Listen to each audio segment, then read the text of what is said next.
What's going on, everybody? GemMint here, back again. Today we're going to unbox and review the 1/10 scale Mr. Sinister from Iron Studios' X-Men vs. Sentinel line.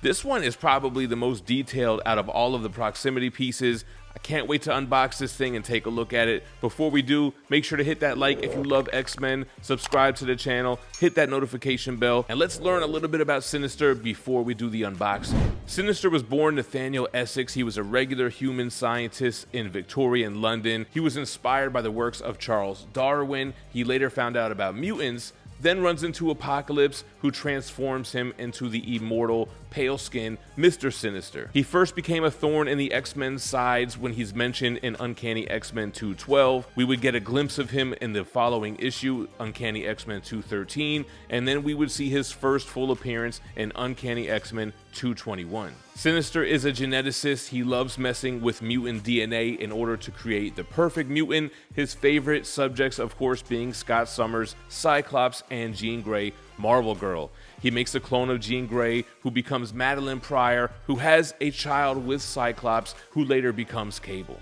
Let's take a look at this statue. So we have one box. We'll take off the top layer, all of the paper covering the pieces, and thankfully this comes with instructions because there are a lot of pieces of the cape, as you can see.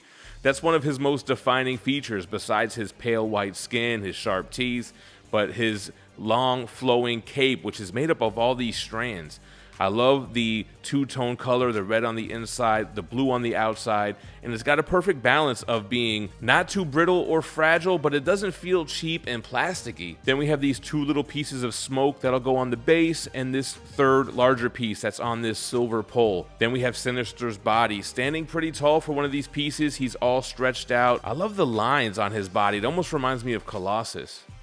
Then we have that portrait, which has a dark shadowing on it. It doesn't look like that pale white skin that you really see from the comics. It's more of a darker gray tone, but still has the signature red eyes and diamond on his forehead. Let's take a quick look at the bottom of the base here. Mr. Sinister, Iron Studios, and it is a destroyed piece of Sentinel on top of some wood floorboards and some rubble, just like all of the other proximity pieces, so that it blends in with the complete diorama. And let's go ahead and key Sinister in. So he's got a peg on his foot that will slide right into the base. Then we'll go ahead and plug in that long pipe with the large piece of smoke on it, the smaller piece of smoke underneath, and then we'll flip it around to the side and get that last piece of smoke on the back of the base. Now, time for the hard part. So the bottom layer are labeled A, B, and C. The top layer are D, E, and F. I ended up going A and then C, and then putting that middle piece on the bottom row in last. This was a little bit of a challenge, but not as bad as like Mojo's legs, for example. All right, now we're on that top layer. So I actually start with F on the top right. The middle one was the most challenging. It's the only one that doesn't have a peg. It just has kind of like a key notch.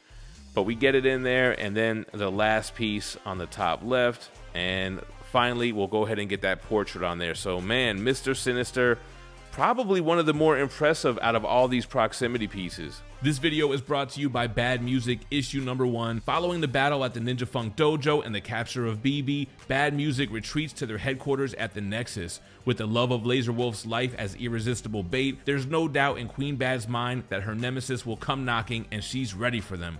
Will Laser Wolf, JPG McFly, and Wolfgang see the trap for what it is, or run headlong into disaster? Find out in Ninja Funk Bad Music number 1, hitting your LCS this October. Sinister stands just about 14.5 inches tall, 7 inches in width, 6.5 inches in its depth. It retails $249. You could pick it up from ironstudios.com. If you use code GemMint, you can save 10%.